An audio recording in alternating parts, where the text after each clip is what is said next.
All right, we are live. I appreciate everybody's patience and hanging in there while we get everything set up. In case you are confused and wondering who I am, my name is Antonio Bryce. I am the creator of the comic book series Brand. We are currently on Indiegogo and chugging along, getting close to $77,000. Thanks to the kindness of good folks such as yourself. If you happen to want to peruse Brand, I've got a link to the first 21 pages in the description there. You can read it for free, won't cost you a penny. And then hopefully, if you like it, you can throw a few dollars behind there and help us out. But I have another fantastic creator here with me today. He's got a project called Dr. Alpha, Miracle Child. And it is currently on Indiegogo right now, clipping along at a nice pace, over 16,000 raised so far. Ladies and gentlemen, please welcome Literature Devil. How are you, sir? I'm doing fantastic. Hello to everyone, and hello to you, and thank you for having me on. I appreciate it. It is not a problem, my friend. Let's know about. Let's get to know you a little better. How is the Literature Devil when he is not on the YouTubes and all that? Tell us about your background. How did you start out? Well, I do come from I did go to college for this, for writing and creative writing and all that stuff. A big mistake. It actually happened to be something I just I happened to go to college for what I was good at, and what I was good at was writing and for pretty much all the stuff that doesn't pay very well. So that's what I went to college for, and I did succeed. I succeeded in college. I got my degree. And then I went to go into various other positions. But this is what I wanted to do: make comics, create stories for people to enjoy. This is what I went to college for. This is basically my whole life is appreciating and just trying to analyze media, TV shows, stories, things like that, and also supporting independent creators because I like the raw intensity you get from people who aren't in the mainstream, and you get that with Comicsgate. But that's pretty much a big part of my life was writing and how the things that surround writing, the elements, studying the pulp authors and listening to other famous writers. Of course, I have other hobbies like I do like music. I was actually a DJ for 10 years. Oh wow! Okay. Like college radio. What were you? I was in. Or like a party DJ, more like a party DJ and a special event DJs, like, and go from parties and stuff like that to weddings and anniversaries and stuff like that. So there you go. I actually had a buddy of mine. He was doing stuff like that. But boy, like during the wedding season, he would just get swamped. You know what I'm saying? He was like, he was hustling, man. You know? But you have to, play, just depending on. He's like, okay, they want like, they want like more top 40 type stuff. They want like Motown type stuff. So he was just like going around. But I mean, he was making like during that little part of the summer, I guess, that they call the wedding season. Oh yeah. He was stacking some paper up, man. I was just, he actually had to do 2 weddings in one day one time, and I was like, I don't know how you did that. I don't know how you did that. Yeah. So I mean, it's fun work, it's hard work, but it pays very well. No, I don't mind hard work. Hard work is keeps you alive. I think. Yeah, ain't nothing wrong with that. No, I don't believe in hard work. I don't know about that, but it looks like you have used a little elbow grease on this comic book that you have here, Dr. Alpha, Miracle Child. Mm-hmm. Tell me the beginnings of that. How did you come up with this idea? Well, I mean, Dr. Alpha, Miracle Child, this storyline has been in development for about a year, since at least the beginning of 2019. So it came up around January, and it started off as a short story because I'm a big fan of the pulps. I wanted something over the top and crazy. And the original title for this was The Mysterious Dr. Alpha. I have that sort of pulpy sort of title, sort of name. And then I started getting into YouTube because January is when my channel is sort of like really taking off. So at that moment, I was just trying to see, get my work out there. And January saw that my channel started taking off really, really well. And I mean, I was blowing past the landmarks or whatever it is. And then I started doing my Is Comicsgate Wrong series. And even when I started that series, I had no intention of creating a comic. I was sticking with prose. And then by the end of it, I was like, maybe this would work a lot better as a comic. This Doctor Alpha story I have. The world of Doctor Alpha, though, has been in development for maybe 5, maybe 6 years.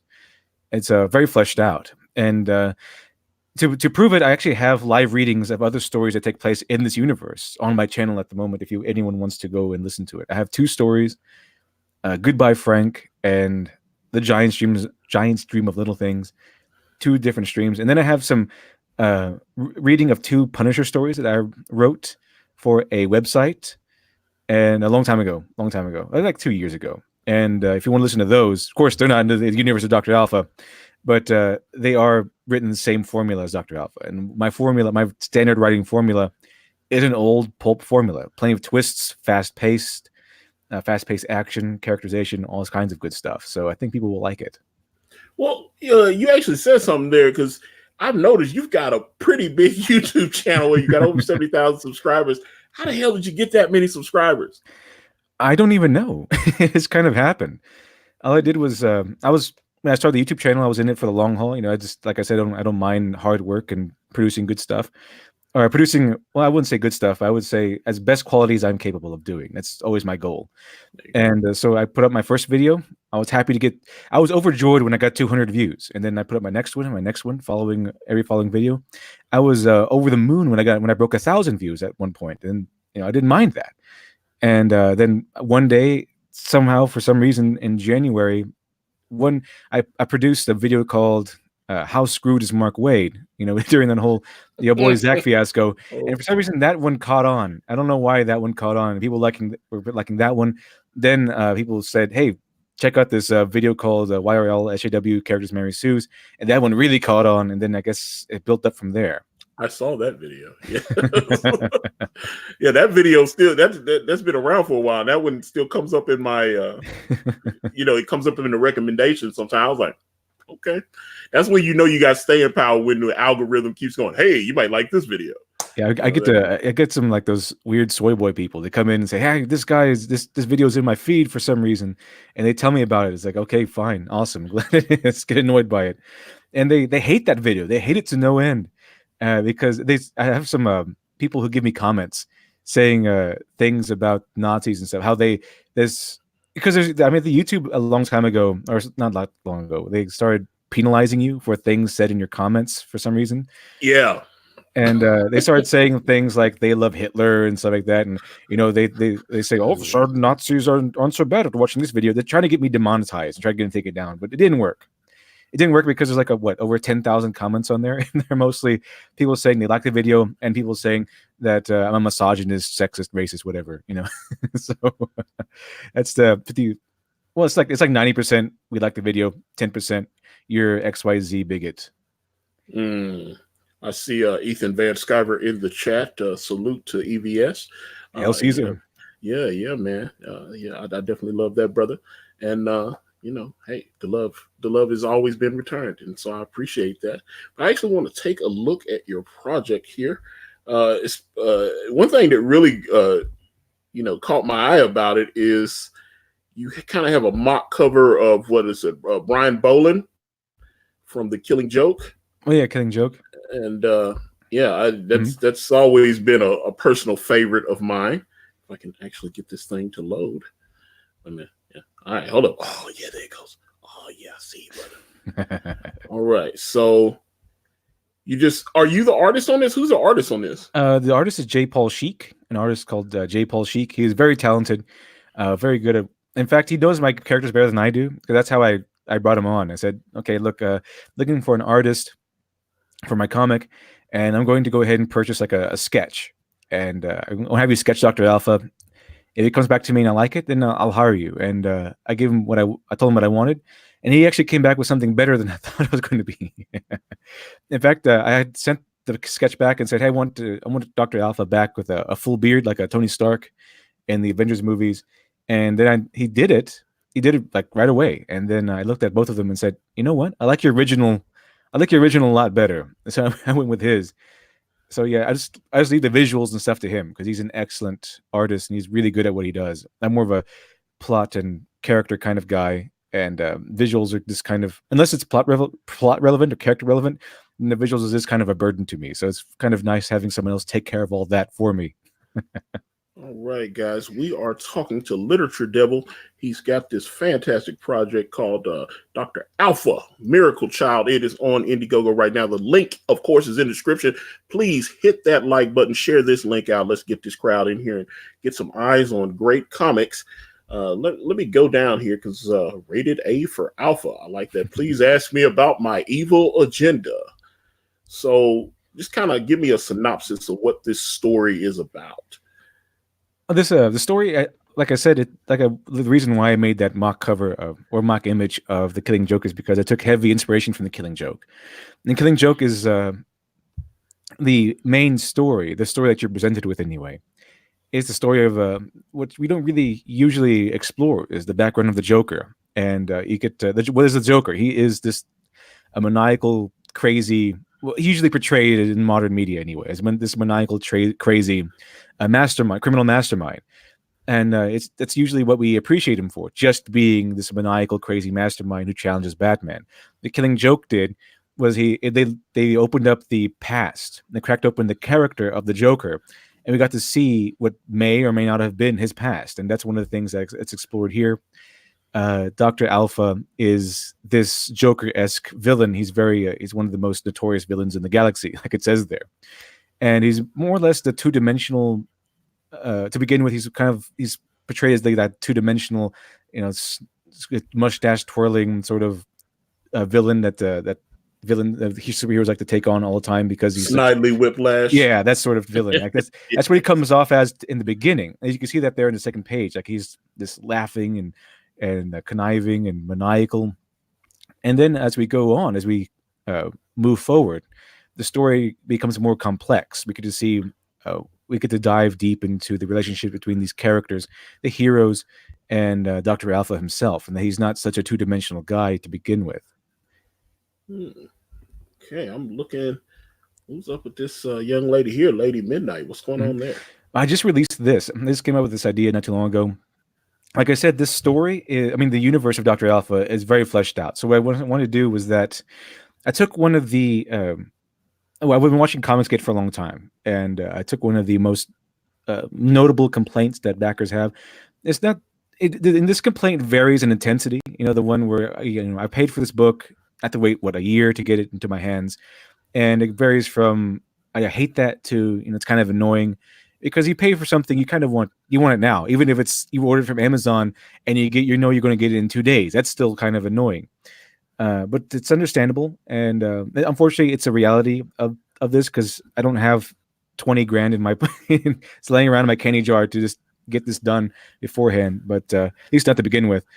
But so what I decided to do was that I created this side story called Lady Midnight: The Jolly Goodbye, and it takes place in a different city, same universe as Dr. Alpha, but takes place in Orb City, which is kind of like the Gotham City of this universe. And Lady Midnight is the sidekick of another established hero in this universe called the Dark Hood. And the Dark Hood is basically kind of like Batman if he were a legacy. So instead of having Batman be the work of one guy, it's if the Dark Hood dies, they usually take on an apprentice beforehand and then move it down. So it's kind of like, imagine if Alfred was Batman, trained Thomas Wayne dies, and then Alfred trained Bruce Wayne to be Batman. It's kind of like that scenario. So Lady Midnight is the current Dark Hood's sidekick. And this takes place during Christmas, and she's alone. Like something happened, and suddenly she has to take on the Christmas uprising of villains all by herself. Okay. Now this is a different character. This is Lady Midnight, right? Or right. That's War Maiden. She's part of one of the main members of the group, the superhero group that recruits Dr. Alpha, the Crusaders, and she's one of the founding members. Okay. So the Crusade is that like the Justice League, or is that? Yeah, it's basically there's like several of these groups, but this one of the main ones is the Crusaders. So it's essentially the Justice League. And they're actually based on Arthurian mythos. So the leader is White Knight, and he actually wields Excalibur. But they're kind of a mix between medieval fashion and modern. So it's kind of like their base is like a castle, but if a castle were supplemented by gadgets and imagine like a high-tech futuristic looking castle. It's kind of like that. Okay. Well, let me kind of break that down, because the story is actually called Dr. Alpha Miracle Child. So that kind of lets me know that you have other story arcs planned. Or am I wrong about that? I have about 6 planned. Okay, good. So as of right now, so if this one succeeds, there'll be plenty more. So the Miracle Child storyline is there a Miracle Child, or is it? Oh yeah, there's one of the themes of this story is a miracle, kind of like that. The idea that Batman has in Batman vs Superman. Even though people hate that movie, one of the things that sticks out is that line: "If there's a 1% chance." Well, the one of the themes here is there are several little elements I explore in this book, but one of the main themes is a miracle, and the aspect of low chances, the aspect of the outside, the underdog, the next to the almost unwinnable scenario, which is something that fits into. I'll reveal this, something that fits into the Dr. Alpha situation, where he's this headstrong villain who's just content to burn the world and watch it, just walk away, watch people suffer. And you would think that this kind of character would never, ever, ever yield to anyone. That would never, ever go back to humanity, return to the light whatsoever. And then the story explores maybe it's possible, maybe not turn good, but return to humanity a little bit because of what happens. This one link to humanity is tugged during this story, and we'll see how that plays out. Okay, I see you, and I see in your description here, you mentioned a couple, because it did kind of sound like, I was like, okay, I'm definitely picking up kind of a Watchmen vibe. The art kind of looks like almost Batman White Knight or something like that. I don't know if that was intentional or not. And we're kind of going for like I asked J. Paul Sheik, could you, I really want a kind of a Alan Moore, Frank Miller like feel to it, like Sin City, that kind of Dark Knight Returns. Exactly. Okay, I got you. The main comic will be full color. Lady Midnight will be black and white, because it's supposed to be this. Black and white was pure Sin City. It was pure inspirational from Sin City, so it's going to be that more black and white feel to it. All right, so let me pull up your perks here. I see you've got your featured perk here, Alpha Class. Let me actually click on that and see what all comes with that. It says, okay, this perk includes the full digital copy and a signed physical copy of Dr. Alpha Miracle Child. You'll also receive a Dr. Alpha Nuke, a pinup poster, and a Please Ask Me About My Evil Agenda t-shirt. Oh, so it comes with a t-shirt. Okay. You get the t-shirt for the Alpha Class and above. Okay, I got you. Okay, and this is $100. Do you know what your shipping's going to run like on that? It's $10 shipping all around. Oh, wow. Even on this one, that's not bad. Okay. Let me see. You got Delta Class here. And let me see. Digital copy of Dr. Alpha Miracle Child. Okay, so this is just a digital perk. Right. Delta Class is just digital. If you want just digital only. All right. And then Gamma Class.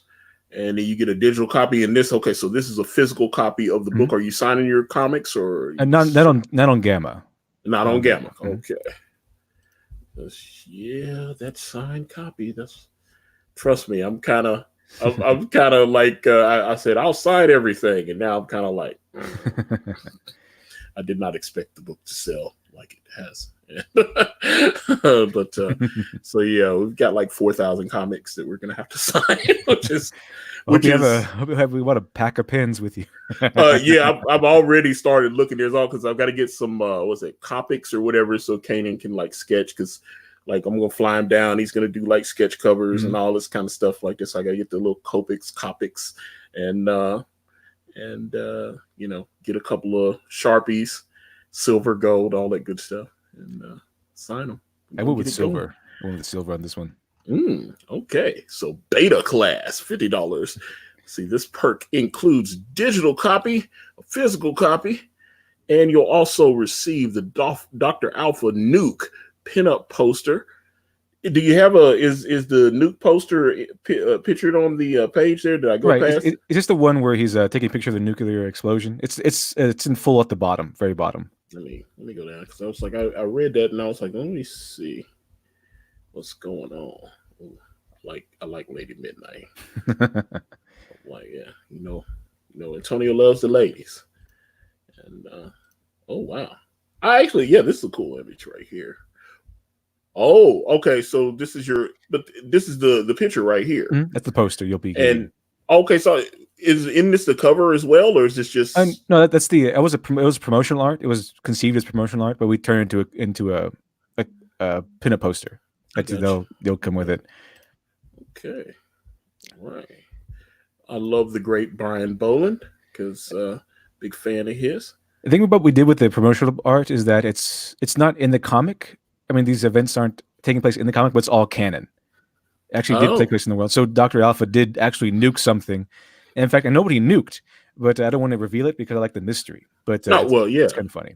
But Dr. Alpha, on that note, knowing what he nuked is a point that I want to emphasize because he has the same range as the Joker, where he can be at one time be nuking places with just nuking United States somewhere because he doesn't like you or something, and on the next day he can be vandalizing the Mona Lisa, turning rivers into Jello or something. So he has a wide range of villainy that he's willing to go in. So he can be a serious major titanic threat, or he can go down to just plain old mischief. Let's see. Okay. He doesn't discriminate. He does not discriminate. Hey, we're all for inclusion here. Mm-hmm. All right. So for $150, you have the Civilian Pass. And let me click on that and see what all I'm going to be getting with the Civilian Pass. All right. Everything in the Alpha class here, but you will also be drawn in as a background character inside the comic. And we will request a picture reference or avatar reference as long as you own the rights to it. Well, there you go. All right. So you get all the, digital copy, Nuke poster, the Evil Agenda t-shirt, signed physical copy, and you get to be a background character. Let's see, has anybody claimed? Okay, you sold 2 of those. I've seen you got 15 of them available. And you sold 2 of them. So I guess 13 of them are available. Fight Lady Midnight for $750. Ooh, that sounds interesting. Can we do pudding wrestling or something like that? Well, the thing about this one is that I had 2 different other perks. The one called the hero exclusive and the villain exclusive, and those are sold out already. People love those, I think, because that's instead of just being in a background character, you basically create your own supervillain or superhero to appear in the comic. And in those instances, they're background characters, so they'll feature in like flashbacks or as maybe in the background, maybe in a memorial that they've died or something, or somewhere in the background they'll be featured, somewhere not in the main plot, except for the one that's $1,500. That one is you actually get to make a hero that actually appears in there, but it's already taken. But this one is similar to that, where Lady Midnight, because it's a short story, it's not going to be like a full entirely length comic, but it's going to be a full story. Fight Lady Midnight perk is you get to create your supervillain, and the supervillain that you create that we put together, it will be one of the essential antagonists that will be in the Lady Midnight story. It won't be a background character; it will be an essential character. It'll be like the Two-Face or the Joker in the Batman story. There's 2 of them. There's 2 of them available so far. All right. So let me see. But you get everything else. You get the digital, the Alpha Nuke poster, the Evil Agenda shirt, and you get 5 signed physical copies of the comic. And of course, you get drawn in as a villain. All right. So I like that. Okay. Yeah, you get 4 extra copies to share with your friends and family. Yeah, man. You got to do it, man. So let me see here. Help Lady Midnight. Okay, so what do you get with do you get to be like her sidekick or something with that one? Or in the storyline, she teams up with a sort of a reformed villain. He's not really all that reformed. He's basically trying to. This is Kurtz's story, so it's going to be a story kind of a redemption, but it's a noir Christmas story. So this it's not going to be too too saccharine an ending. But yeah, this basically it's you make up your own character again, your own superhero, whatever you want.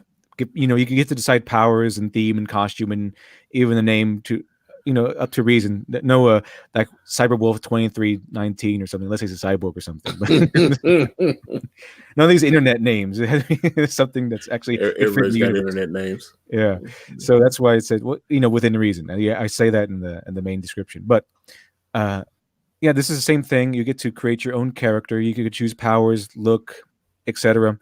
And this one, you'll be one of the essential main characters in the story. So you team up with Lady Midnight to beat off to defeat to defeat the other two villains. I see Comic Book Journey says, I want to be drawn in as the hot dog man. All right, well maybe you can make that happen. You just gotta, the perk is unclaimed. Yeah, there's two where you're available to fight her, and there's one where you're available to help her.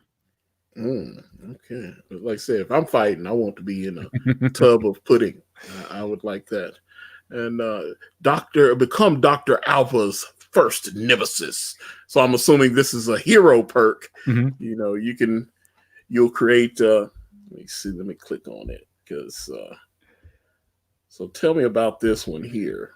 But during the storyline of Miracle Child, there is a flashback. One of the major revelations is who raised the superhero Glorious, and it turns out to be Dr. Alpha's very first nemesis for when he was first starting out in his supervillain career. And this guy is named I think Major Justice. That's what it is. Major Justice. Oh yeah, I see it right there in the description. Just it lets you don the mask of Major Justice. Right, and the reason he is a central part of the Dr. Alpha universe. He's very essential to the story, but he's not directly essential. Like he doesn't actually appear as a main character in the story, and other than flashback. But he is essential to the plot. He is a essential member of twists and turns. And but he has not been fully fleshed out yet. He's not like this. I have a general idea of what he's going to be, but if you want to, if you want input, you want to be Major Justice, be one of the most important characters in the Dr. Alpha universe, you can be. Okay, I like that. Okay, and now so all these other perks have been purchased already. Obviously, guys, if you are interested in Literature Devils wares, the link, of course, is in the description. And I appreciate the mods for dropping the link in the chat as well. Please hit that like button. All right, but since you're still on the couch there, Mr. Devil, let's get to know the inner devil. And so, okay, you sound. Let's go back to when you first started kind of being into comics and stuff like that. It sounds like we might be in the same age range there, because just from reading your description, it sounds like we're into some of the same type stuff. I was into like Neil Gaiman, Chris Claremont, right? Alan Moore, John Byrne, especially when he was doing like Fantastic Four and stuff like that. What were you into? I was never really big into comics in the beginning. It was I read. I preferred prose, like novels and short stories and everything. Flag on the play, blood. But my appreciation for the medium was always present, and I really came into the medium as with characters like the Punisher, because I just liked him, and then I really started to explore the medium of comics many years ago, and I really liked Watchmen, V for Vendetta. V for Vendetta was another one that really got me into it. That's a great story, yeah. What did you think about the movie V for Vendetta? It was good until I read the comic. See, it's the thing. It's like I've got friends that read Michael Crichton Jurassic Park, and they were like, if you never read the novel, you think the movie's pretty good. Yeah, and then like when you read the novel, you kind of see that they just kind of Hollywoodized it and stuff. I love the movie though. I thought the second one was decent as well. After the second one, they probably should have stopped making them. But then when they rebooted and they did Jurassic World, I thought Jurassic World was dope. And then they did Fallen Kingdom, and God, it was awful. It was so bad. And I really did not like Fallen Kingdom.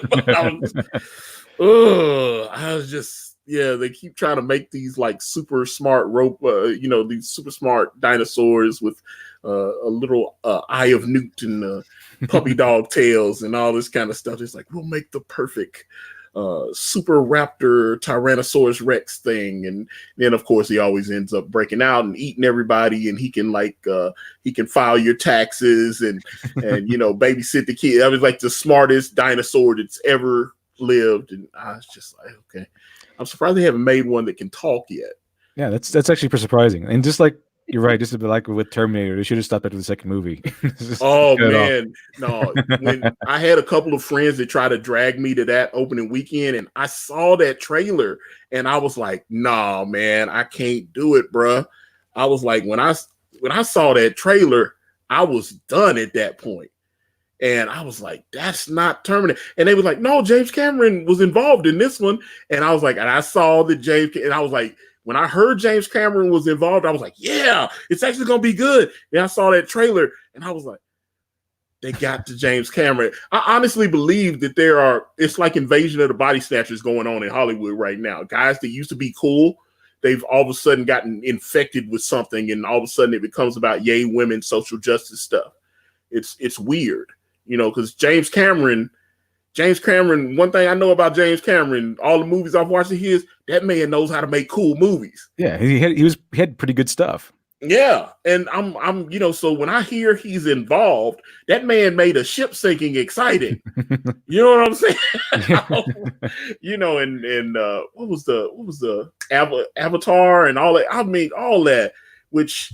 Oh man, now I was really looking forward because they're doing like 3 more Avatar movies, which I know they're shooting at least 2 of them back to back or something. They're gonna be like big mega movies, and he's gonna chop them up or something. It's gonna be like underground.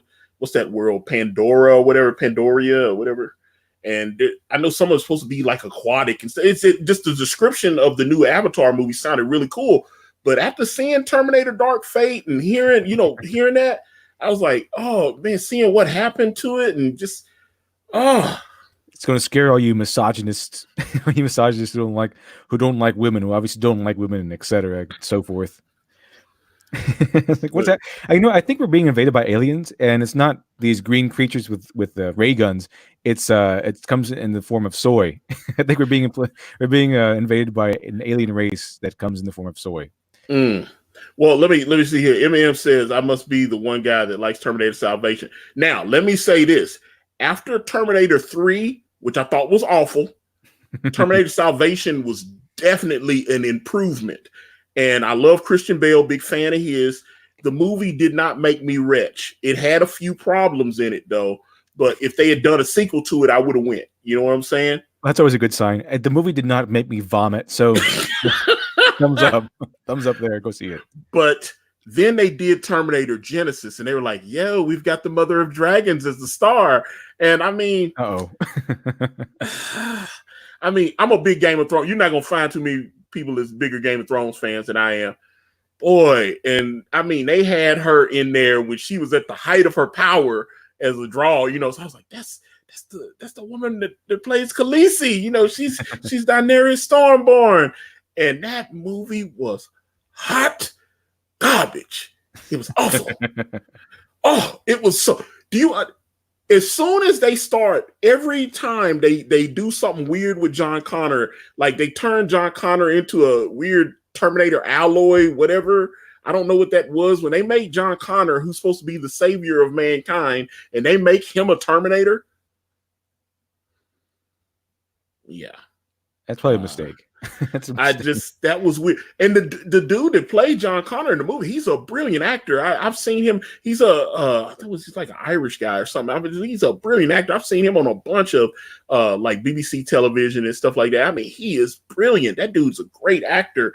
And they give him this shite to work with, and it was just so bad. I was just like, I know he was just cashing that check out. He's like, I'm tired of doing these serious period pieces and doing scripts that are actually well written. But what happens is you get those nice, well written, like what they call Oscar fare. Yeah. And those movies don't draw at the box office, but they get like award nominations and stuff like that. And that's the kind of stuff I always saw him in. And then he was like, get typecasted when you yeah. He's like, oh, okay, let's do Rob Roy, let's do Shakespeare or whatever. He's doing movies like that. And then like I said, he did a lot of BBC television, and then I saw him on a Showtime show where he was him and the other guy. I can't remember the guy. Man, what was that? Mel Gibson, the Patriot, the guy Patriot. the guy that was the villain in the Patriot. That British guy. Yeah. Oh, I don't know his name. They were brothers. They were like this Irish American family, and the one guy was on the straight and narrow, and his brother that was the villain from the Patriot was a crook. And I mean, he was like serious crook, but then he had just got out of jail after like a decade or something. He came back in hard, put 2 foots in the game, and just was trying to reclaim the throne. And his brother's like, a politician or something. I was like that. I can't remember. That show was great. It only lasted like 3 seasons on Showtime. It was great, man. I was like, and man, that guy was so good. But then they put him as John Connor Terminator in Terminator Genesis. No, that movie's really bad though. The same thing kind of happened with Patrick Stewart. What happened with the guy who played John Connor? Patrick Stewart wanted to do that action movie stuff. He wanted to go into movies and play in roles where he can do the fight scenes and play the action hero. But he's Patrick Stewart, so he never got those roles. The only way I'd buy him is if they made him like a Jedi or something like that. I could see him if they put him in a Star Wars movie like the Knights of the Old Republic, like they do Knights of the Old Republic, and because I always think all the Jedi, all the Star Wars people should have British accents. It's like they probably should, yeah. Yeah, it's like, sir, our weapons cannot repel firepower of that magnitude. It's like I need that little pompous British guy to, be getting blown up in the Death Star or whatever big machine that they're coming. I was like, sir, the rebels are escaping. I was like, hit the tractor beam. All this, I need that British guy to be that, because the British people back when we sided against the Empire instead of these days when I really want the First Order to just demolish the Resistance, because I don't understand what happened. Like I remember when I went.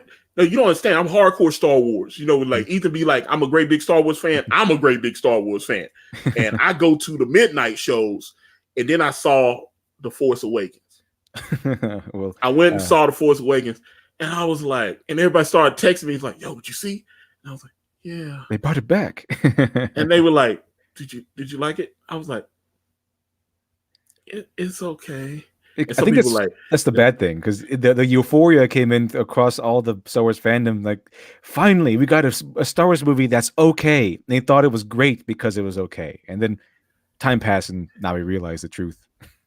But I mean, yeah. But see, here's the thing, and I was like, look, it's okay, and then and I got some of my friends that are prequel haters. They were like, it's better than the prequels, right?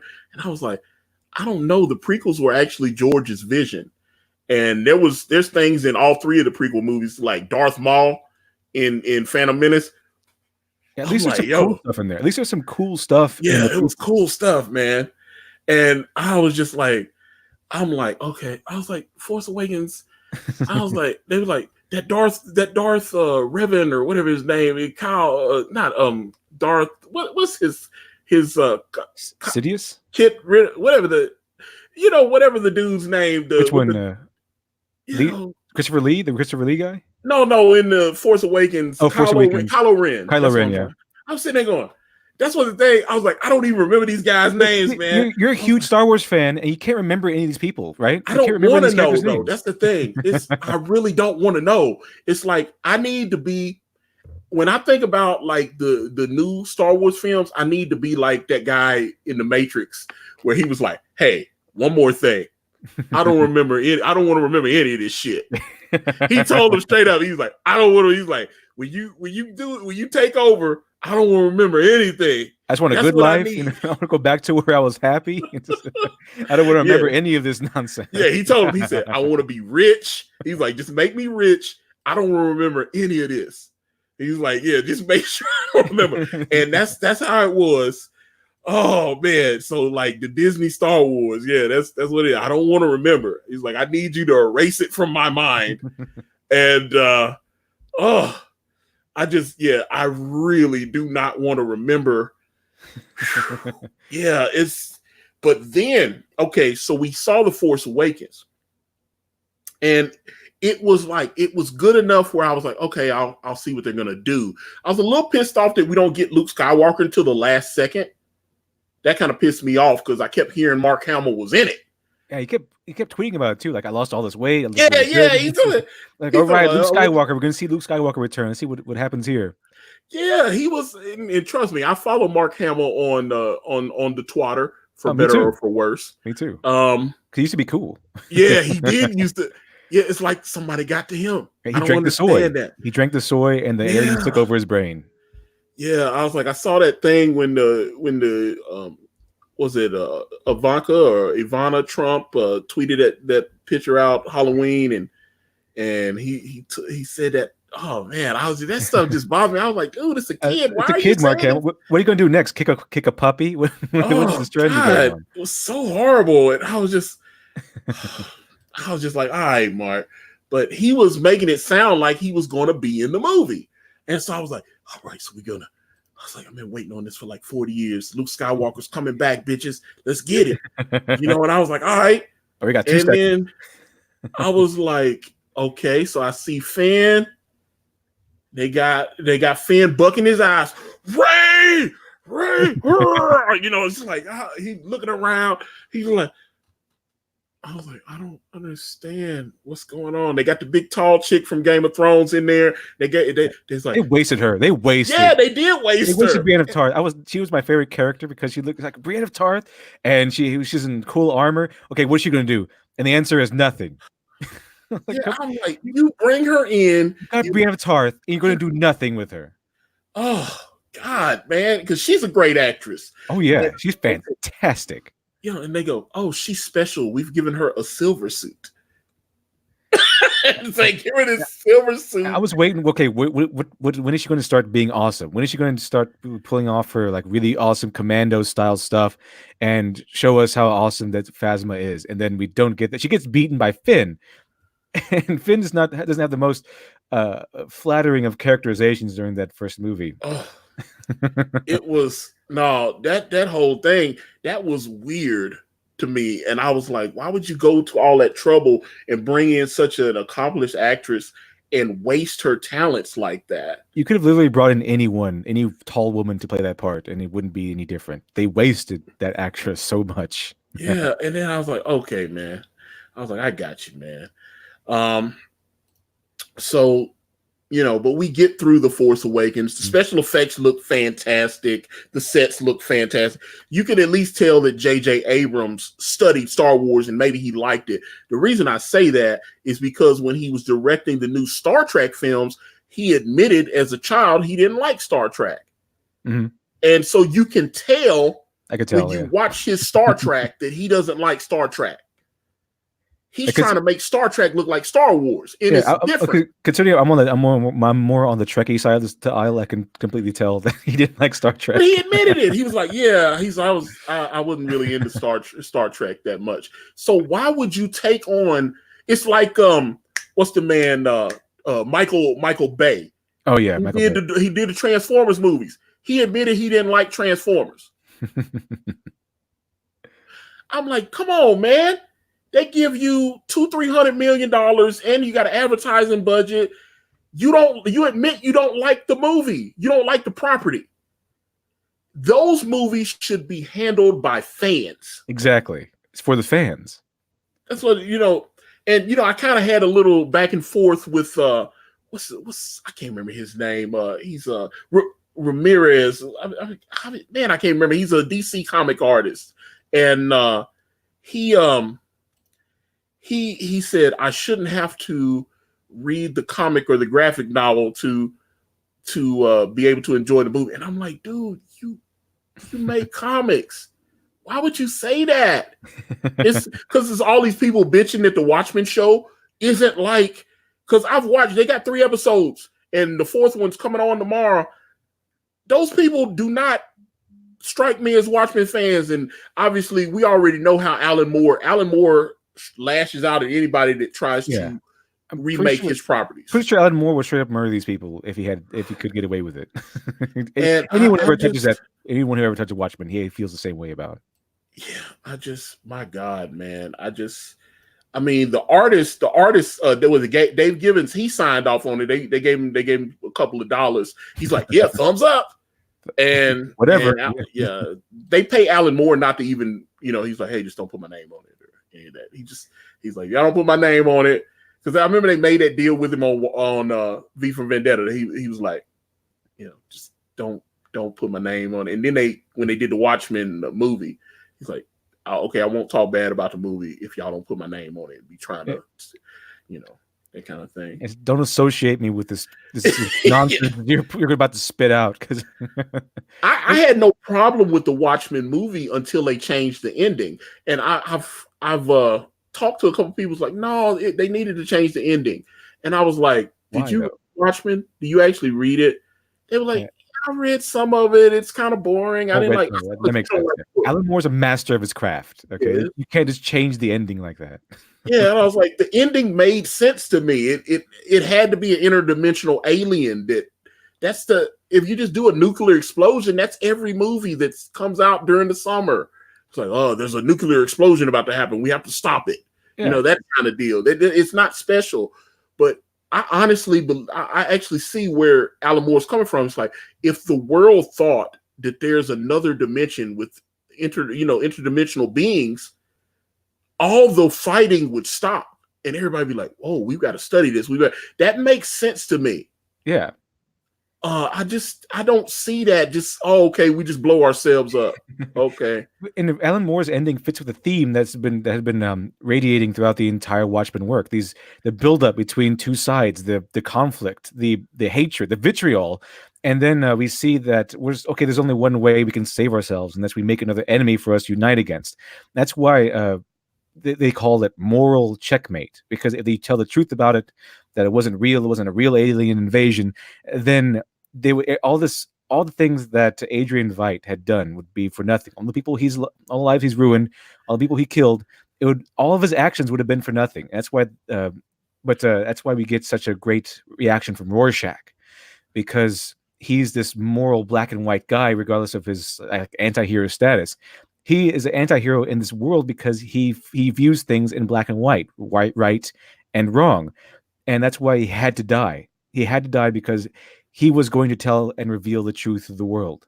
He was going to do it. That's why he said, no, I always thought that was dope, man. And I was like, yes. That's why people love Rorschach. Oh, yeah. I was like, he's like, even though I see that this could actually work, your plan, but I've got to reveal the truth. It's wrong.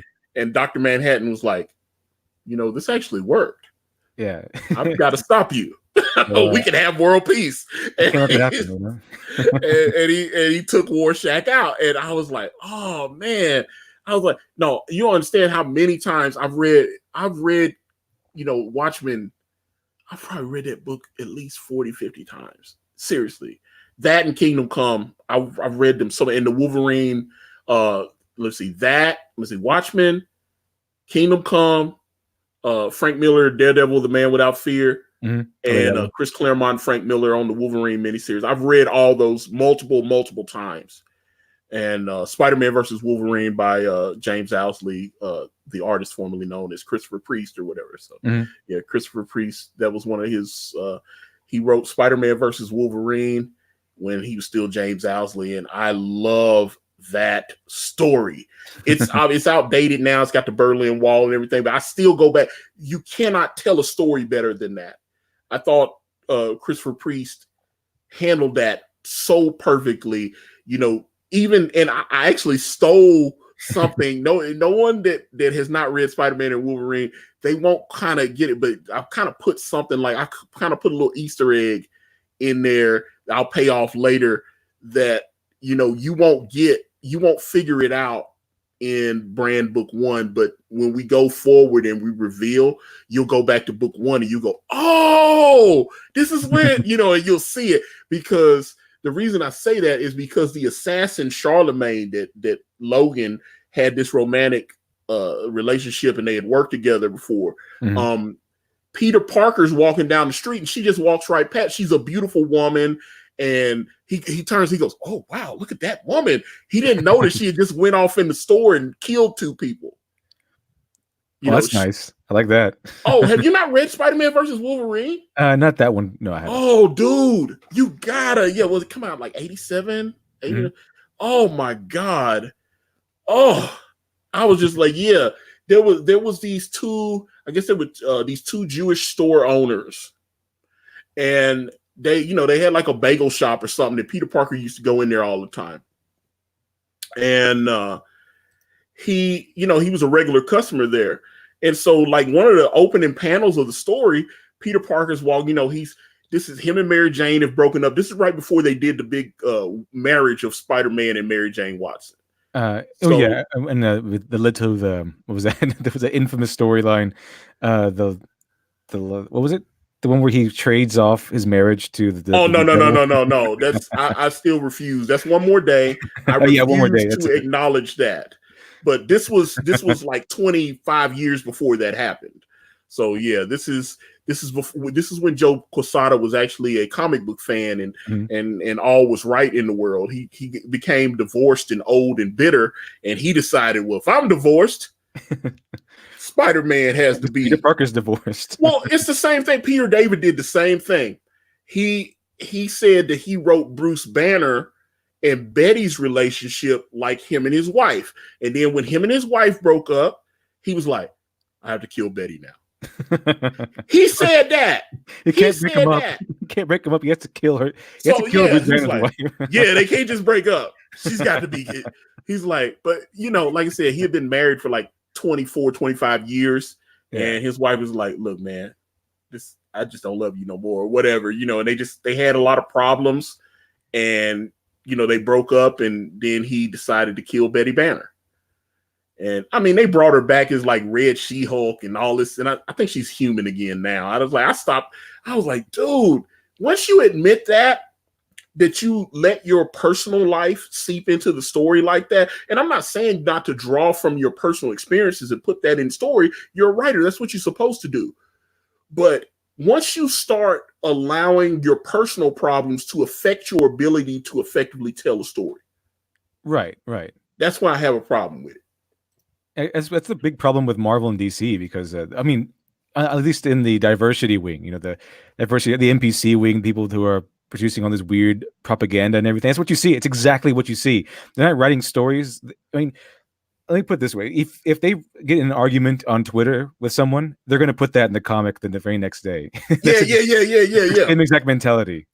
And so, but no, like, okay, so you got a guy like Cena Grace. And Cena Grace has written some stuff that's actually not bad. And that's one of the things, like, when your boy Zach be reviewing, he's like, he started reviewing some of the Iceman stuff. He's like, Cena actually writes some of the other characters exceptionally well. He doesn't write Bobby Drake well.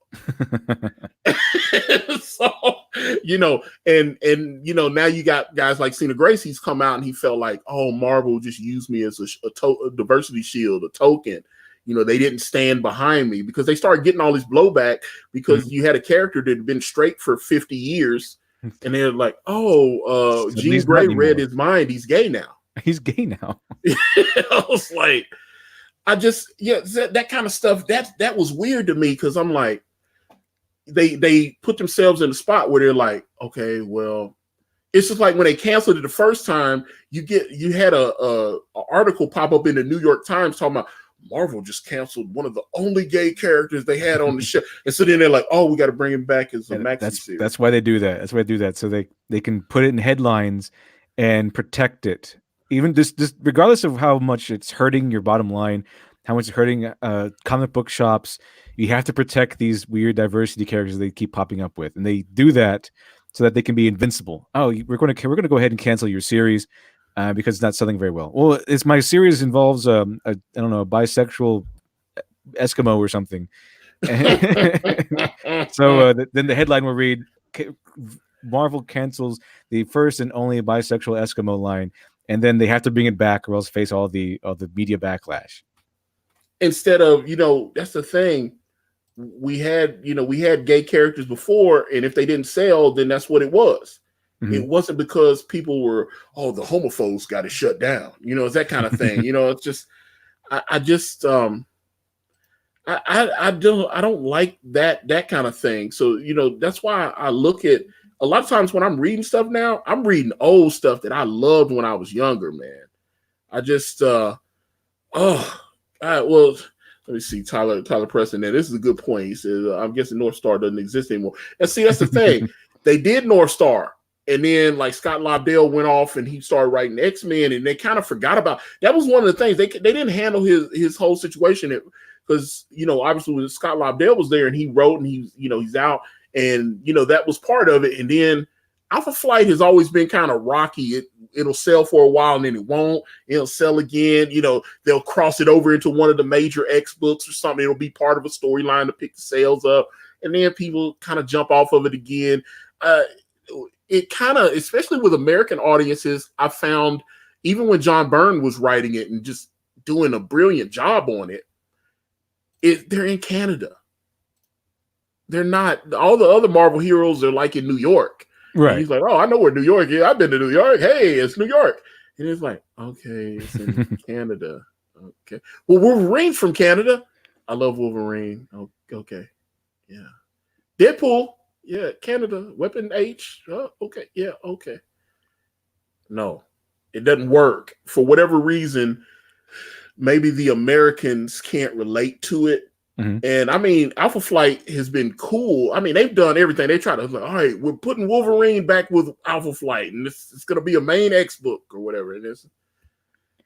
It just doesn't seem to catch fire with people. I mean, it might be due to the fact that I don't know, maybe the story's wrong, or maybe the characterization's wrong, or something's off. Because, I mean, manga and anime are huge right now in America, and those are more alien culture than Canada is to America. So I mean, something has to be something. I think something else has to be wrong or something. No, my two oldest, like my oldest nephew just turned 25, and my second oldest just turned 22, and they were both into like all that anime, Digimon, Pokemon. They was all into that. Yu-Gi-Oh! They was just.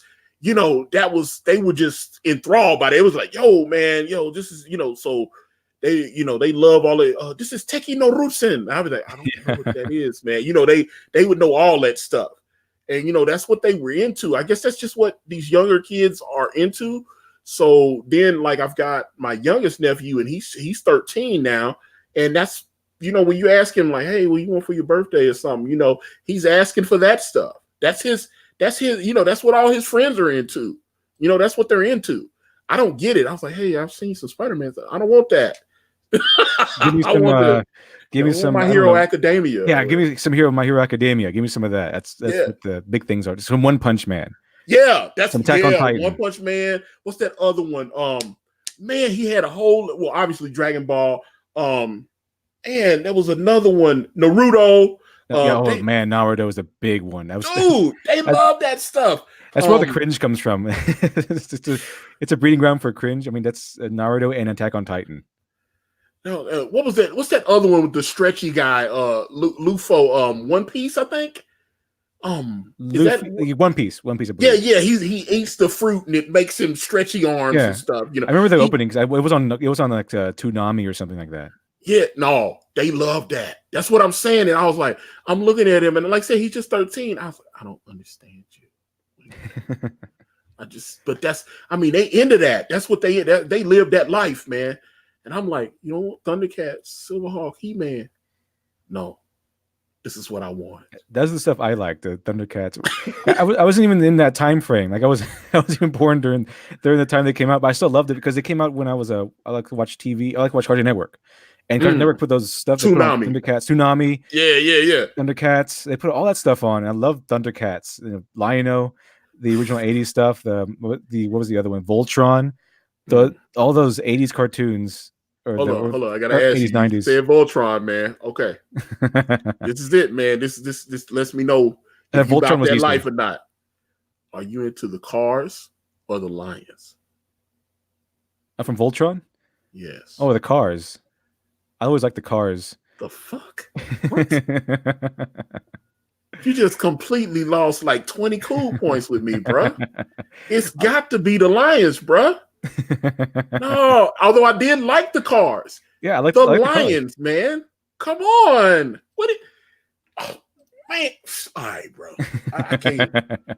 You just completely, man. All right. No. That I gotta recompose myself now, man. Because I'll give you some time. Okay. All right. Okay. Did you ever watch what's it, Battleship Yamamoto? I think it's called Battleship Yamamoto. I think it's or is it Starship? It's possible. I it's remember, like it looked like a big submarine in space. I think I might have with a frontal cannon. I think it's like, or is it Battleship Yamamoto? Oh, man, I love that. Yeah, okay. There you go. Yamamoto. Okay, yeah, I love that. I may have. Hold on. Tyler Preston in the chat. He's a vehicle Voltron is underrated. Come on, bro. No, y'all not doing. We not doing it. No, we are not doing vehicle Voltron in here today, bro. It's not.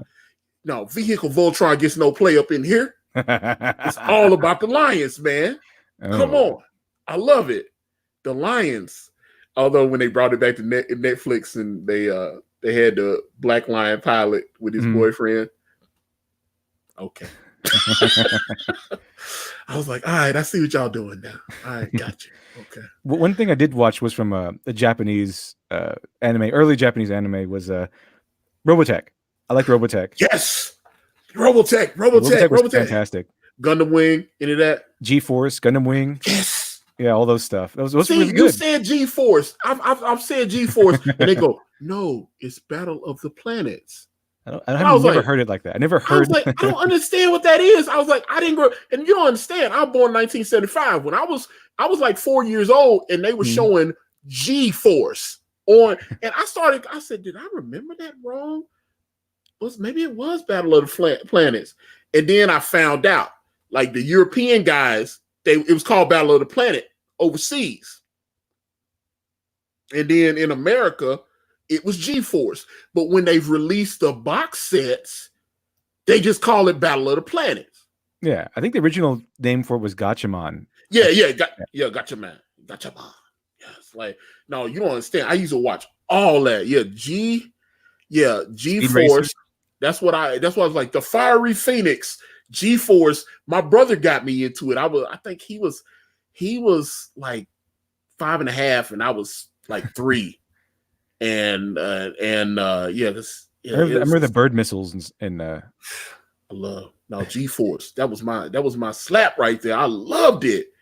Oh, okay, hold on, let me get it. Tyler, all right, Tyler, you batting the thing. Space Science Ninja Team Gatchaman. Team Gatchaman. Yeah, that's it, man. So yeah, like I said, I was born in 75. And so that's what I used to watch, man. That Bill Bixby and the Incredible Hulk. I mean, that was me, man. That's how I came up, man. I remember those 2 horrible Captain America movies. I can't remember. That guy was going around the cons signing. Even I remember in the 90s and stuff, he was still going around signing. What's that guy's name? He did those 2 horrible where he had the big motorcycle helmet. Yeah. Oh God, those movies were so bad, dude. Oh God! Oh, I think as a collective, we kind of try to purge those movies from our memories. And there was a very bad Doctor Strange. I think it came out like 78, 79 or something. I never heard of that one. You never saw? You can still find it on YouTube. There was a Doctor Strange movie from like 78 or something, and I mean it's not very. Or those old Spider-Man, the TV shows, the little TV movies and stuff that used to air on CBS. And he literally would shoot like ropes out. He would shoot these white ropes.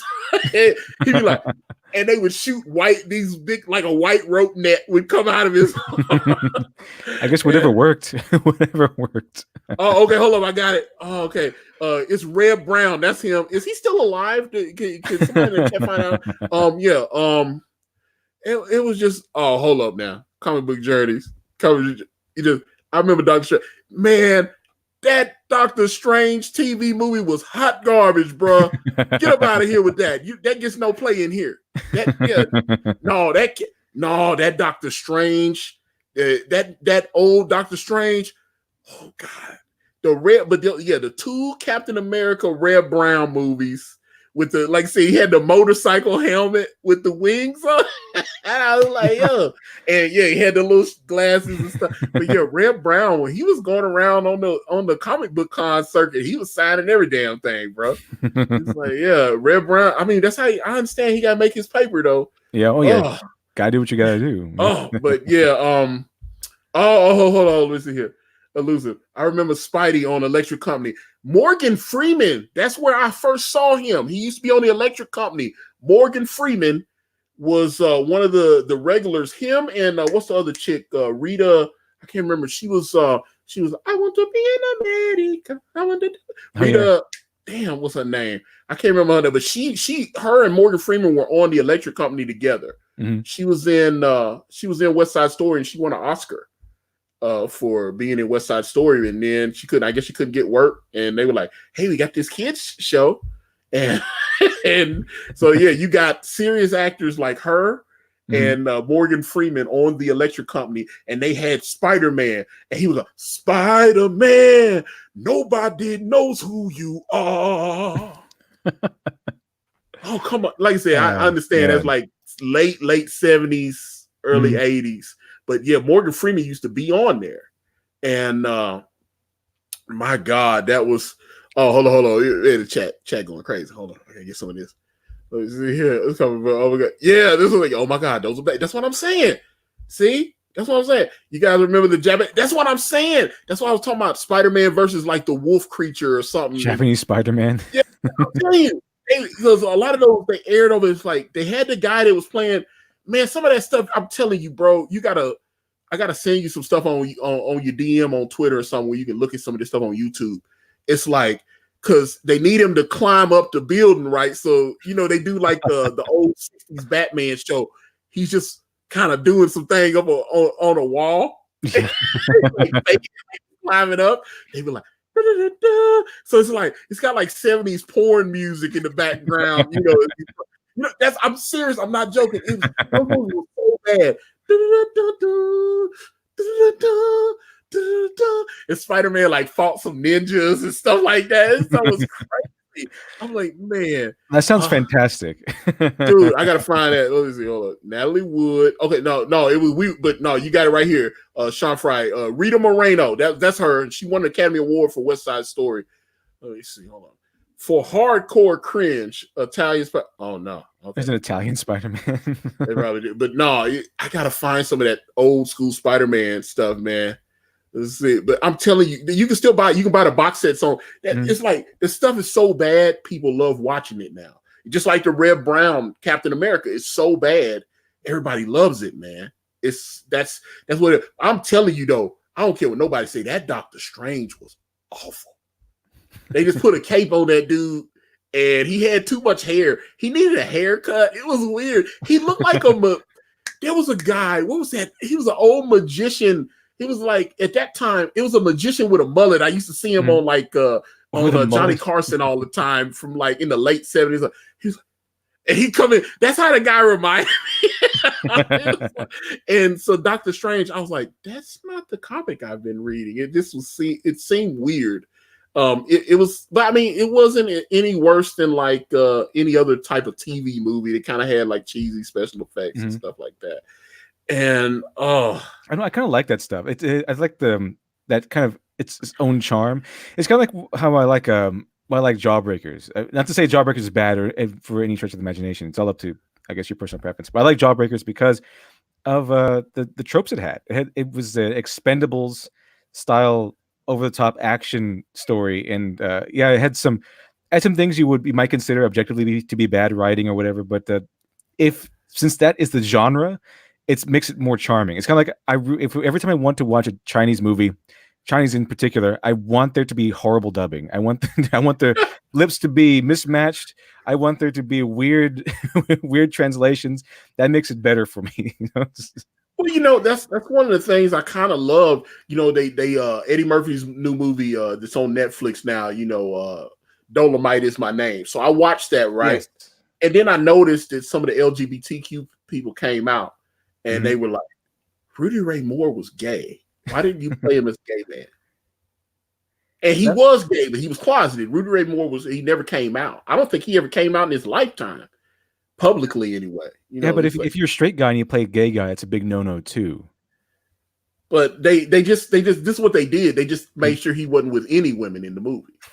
It's like outside of him like recreating scenes from the Dolomite movie, he was not with any women. He had like this dude, the guy from Unbreakable Kimmy Smith, Schmidt or whatever, the gay guy that's on there. He was like one of the best friends, producers in the movies and stuff. And he would say like real suspect stuff. And he was like, it was that kind of, so they'd be like, okay, we're kind of hitting around that he might be gay or whatever, so that kind of deal. But they were like, Eddie Murphy should have played Rudy Ray Moore as a gay man. And his performance was brilliant. The movie was about him making the Dolomite movie. That's what the movie was about. So I don't know if I needed to see all this stuff it was about him hustling, trying to get it on. That's what the movie was about.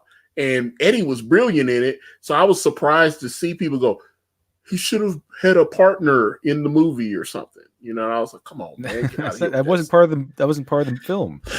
Yeah, it's just they want everything updated now for modern times. So everything has to be slapped with the SJW NPC nonsense stuff. And the weirdo, everything has to be made weird so it can be in the modern times, I guess.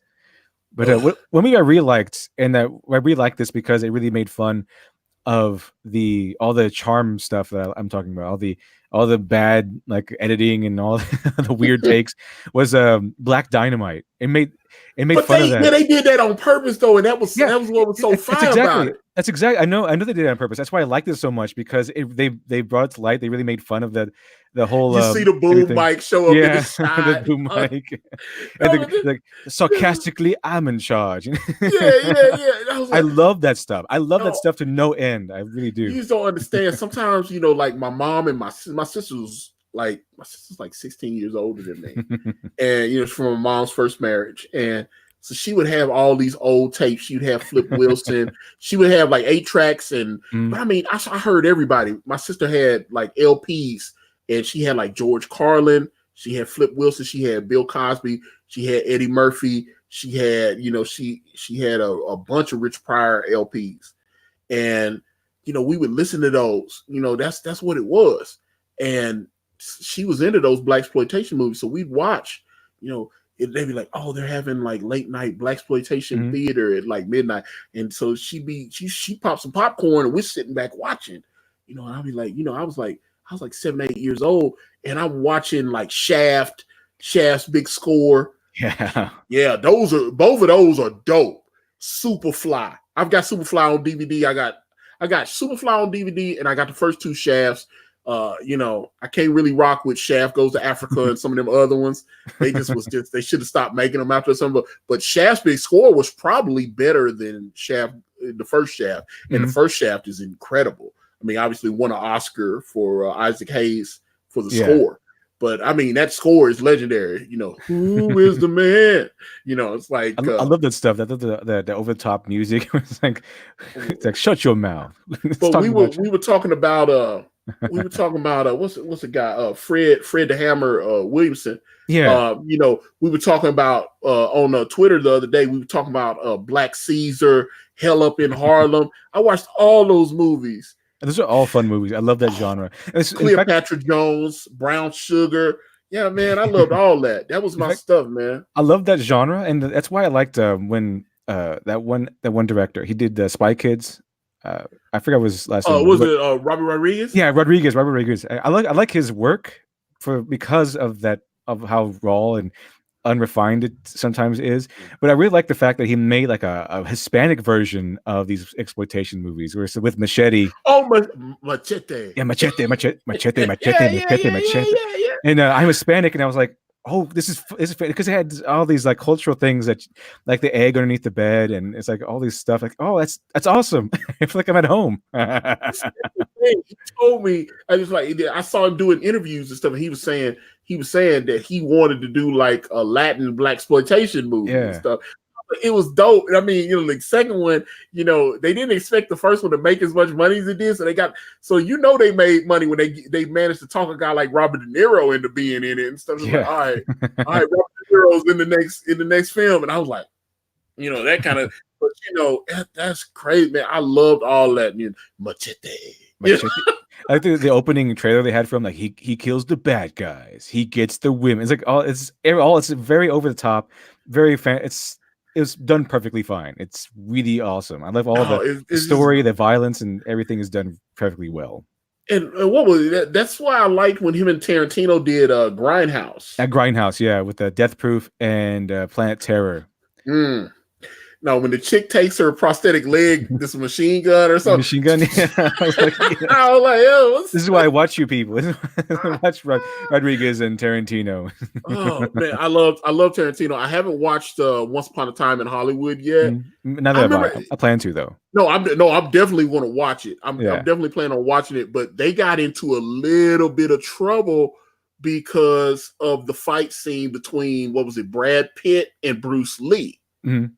And the family of Bruce Lee came out and they put out a statement, and I saw Kareem Abdul-Jabbar put out a statement about it as well. They were upset because they made Bruce Lee kind of look like a weak dude in the fight scene.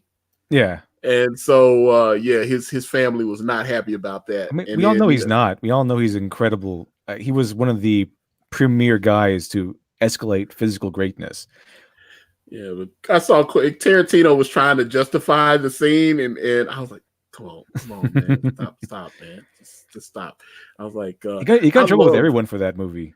Yeah, I was like, but I thought, I saw my buddy he's one of those that goes like as soon as the movie opens, he's got to go see it, and but he went. He said, man, he said Once Upon a Time in Hollywood's badass, dude.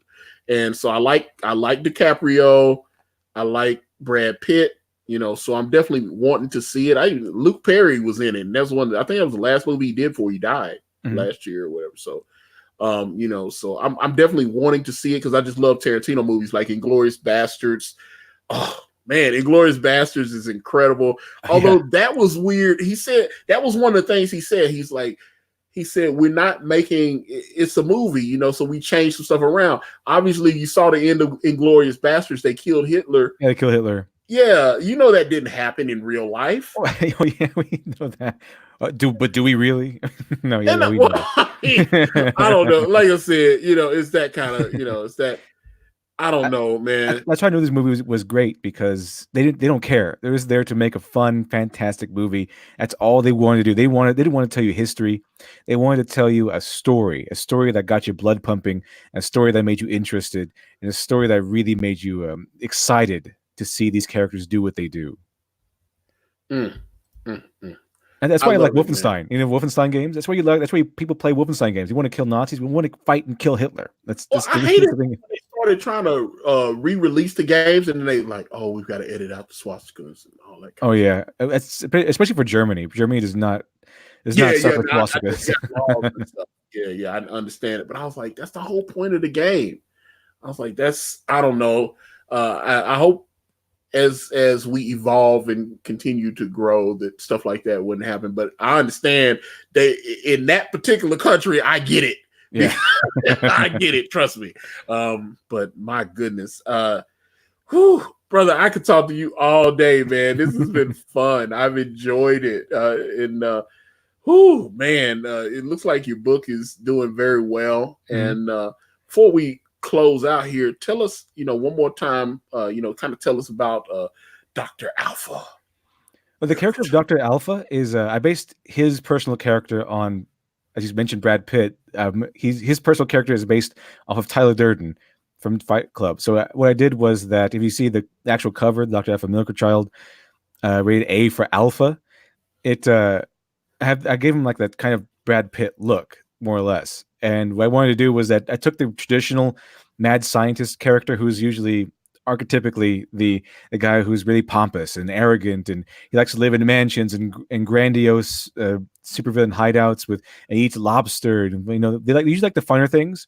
They're usually very snooty and very elitist.